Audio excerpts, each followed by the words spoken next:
Assalamualaikum warahmatullahi wabarakatuh.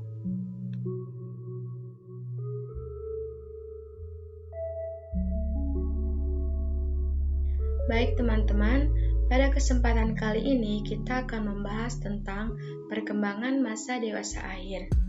Nah, di dalam perkembangan masa dewasa akhir ini, kita juga akan membahas tentang perkembangan fisik, psikis, penyesuaian sosial, dan juga perkembangan keagamaan pada masa dewasa akhir. Video pembelajaran ini disusun oleh Muhammad Nafi Mubarok, Hasifatunisa, dan Dara Khairunisa. Baik, sebelum kita membahas lebih jauh tentang perkembangan masa dewasa akhir, kita harus terlebih dahulu mengetahui apa itu masa dewasa akhir dan kapan terjadinya.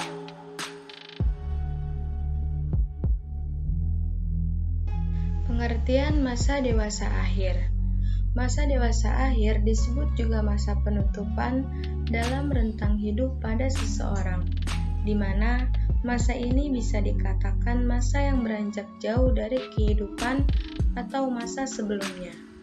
Masa dewasa akhir ini merupakan proses perubahan menjadi tua atau dalam istilah lain disebut senescence.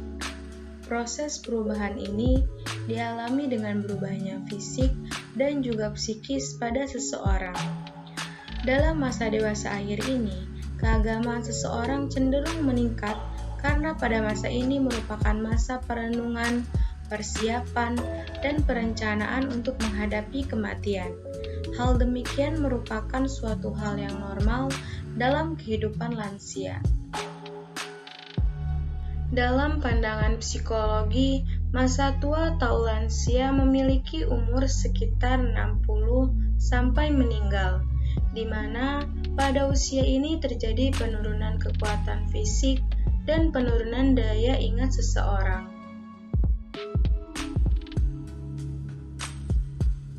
Perkembangan fisik pada masa dewasa akhir.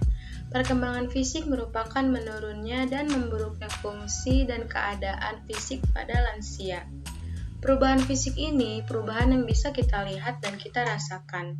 Perubahan ini pasti terjadi pada masa dewasa akhir atau lansia, yang mana tidak ada seorang pun yang bisa menghindari dan menutupinya. Karena hal ini merupakan ketentuan dari Allah Subhanahu wa Ta'ala. Banyak perubahan fisik organ yang semakin menurun dalam masa dewasa akhir ini, seperti menurunnya beberapa sistem saraf, diantaranya adalah yang pertama daya ingat atau memori. Penurunan kemampuan mengingat pada lansia semakin lama akan semakin menurun. Kecepatan dalam mengingat suatu kejadian sangat lambat. Hal demikian setara dengan penyakit tua yang disebut pikun. Untuk mencegah terlalu banyak fungsi memori yang melemah, bisa dilakukan dengan melatih memori dengan memperbanyak membaca, berzikir, dan mendengar cerita dari berbagai macam media atau seorang pendamping. Yang kedua yaitu indera penglihat atau mata. Penurunan penglihatan akan semakin dirasakan pada masa lansia, bahkan pada masa sebelum lansia atau masa dewasa. Tidak sedikit dari seseorang mengalami rabun jauh ataupun rabun dekat. Pada umumnya di masa ini, lansia akan menderita presbiopi atau tidak bisa melihat objek dalam jarak jauh. Yang ketiga yaitu indera pendengaran atau telinga, di mana dewasa akhir ini seseorang akan kehilangan kemampuan mendengar suatu ucapan atau bunyi dengan jelas, karena di masa ini penurunan pertumbuhan saraf dan organ basal. Penurunan tersebut mengakibatkan matinya rumah siput yang terletak di dalam telinga. Yang selanjutnya adalah indera peraba. Berkurangnya kepekaan yang diperoleh oleh kulit pada masa lansia karena perubahan yang dialami seorang lansia. Kulit menjadi semakin kasar dan mengkerut, sehingga seorang lansia sulit membedakan benda yang ia pegang. Yang kelima yaitu daerah bagian kepala. Berubahnya daerah bagian kepala merupakan hal yang wajar yang dialami seorang lansia, dan perubahan demikian merupakan perubahan yang paling mudah untuk kita dapati atau kita lihat dengan mata telanjang. Perubahan daerah kepala yang terlihat seperti rambut yang mulai memutih, rambut mulai menipis, pipi yang hilang atau bisa disebut dengan kempong, gigi mulai tanggal satu persatu sehingga akan menjadi ompong, kerutan yang tak bisa disembunyikan pada kulit wajah yang mengalami kekeringan, dan banyak tumbuh tai lalat pada bagian kepala. Yang selanjutnya yang keenam yaitu daerah tubuh. Daerah pada tubuh seorang lansia akan nampak perubahannya, seperti perubahan pada bahu yang dulunya tegak akan berubah menjadi membungkuk. Tubuh yang dulunya gagah akan berubah menjadi lemas dan tidak bisa membawa beban yang berat. Berat badan bertambah karena adanya penumpukan lemak pada bagian perut dan paha. Perubahan kulit pada tubuh seseorang lansia sama halnya dengan kulit pada wajah yang mengalami kerutan dan kekeringan pada kulit. Yang selanjutnya yang ketujuh yaitu daerah persendian. Persendian tangan dan kaki ini memiliki fungsi yang banyak dalam mengatur seluruh rutinitas yang dijalaninya. Karena tangan dan kaki merupakan alat atau fungsi gerak dari anggota tubuh. Menurunnya fungsi dari anggota gerak ini akan berakibat melemahnya seorang lansia untuk melakukan banyak aktivitas dan kaki menjadi berat untuk berjalan. Perubahan lain terjadi pada kuku tangan dan kuku kaki pada seseorang lansia. Perubahan dari kedua kuku yang semakin menebal, mengeras, dan mengapur. Yang terakhir yaitu perubahan pada kesehatan. Usia sama dengan lansia ditandai dengan menurunnya fungsi fisik secara umum dan memburuknya kesehatan seorang lansia. Masalah kesehatan yang terjadi pada masa lansia diantaranya mudah lelah, telinga berdengung, sakit pada otot, pusing-pusing biasa, sakit pada lambung, serta insomnia. Perkembangan psikis pada masa dewasa akhir. Menurut David Wessler dalam Demister 2008, kemunduran kemampuan mental merupakan bagian dari proses penuaan organisme secara umum. Hampir sebagian besar penelitian menunjukkan bahwa setelah mencapai puncak pada usia antara 45 sampai 55 tahun, kebanyakan kemampuan seseorang secara terus-menerus mengalami penurunan. Hal ini juga berlaku pada seorang lansia. Kemerosotan intelektual lansia ini pada umumnya merupakan sesuatu yang tidak dapat dihindarkan, disebabkan berbagai faktor seperti penyakit, kecemasan, atau depresi. Tetapi, kemampuan intelektual lansia tersebut pada dasarnya dapat dipertahankan.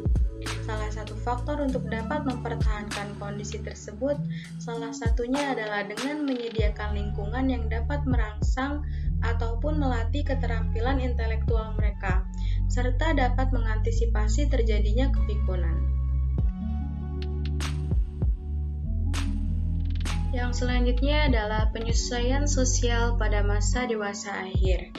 Banyak dari seorang lansia, terutama kaum wanita, merasa sangat kesepian karena anak-anaknya telah beranjak dewasa dan berkeluarga.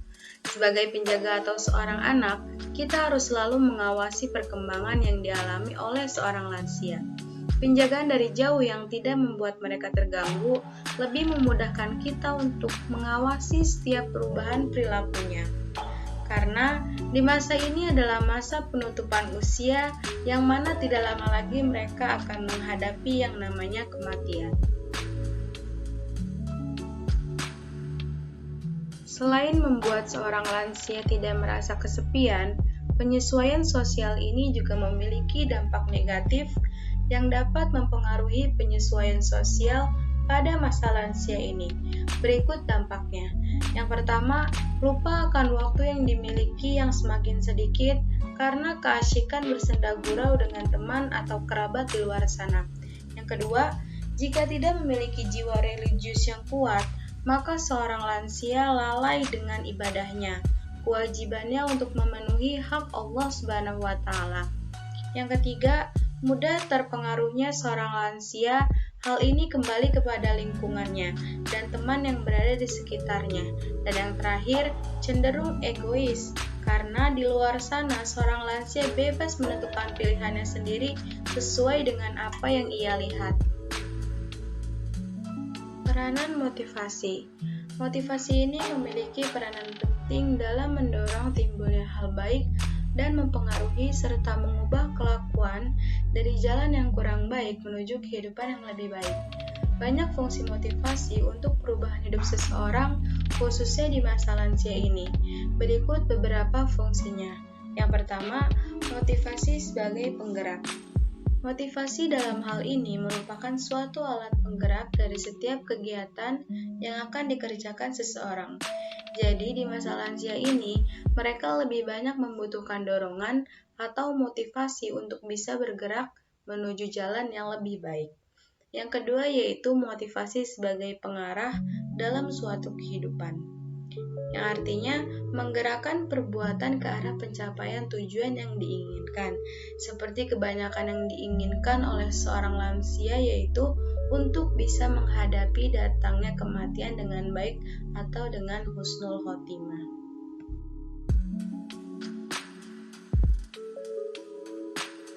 Selanjutnya, kita akan membahas tentang perkembangan keagamaan pada masa dewasa akhir. Banyak orang yang berusia madya, baik pria maupun wanita, yang tertarik pada kegiatan yang berhubungan dengan keagamaan daripada yang pernah mereka kerjakan pada waktu masih muda. Walaupun keinginannya ini mungkin bukan karena alasan keagamaan, contohnya banyak orang usia madya, terutama wanita, yang karena mempunyai banyak waktu luang, menganggap bahwa kegiatan keagamaan atau sosial dapat digunakan untuk memenuhi kebutuhannya. Keinginannya untuk lebih terlibat dengan kegiatan, dan banyak juga wanita dan pria usia madya menemukan agama sebagai sumber kesenangan dan kebahagiaan yang lebih besar daripada yang pernah diperoleh dahulu sewaktu usianya masih muda.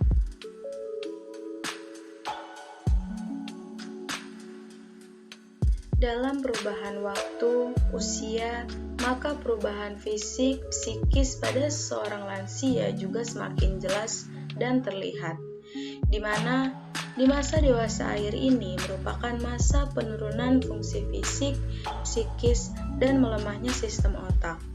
Masa ini juga bisa didefinisikan masa rentannya penyakit yang menghampiri tubuh seorang lansia.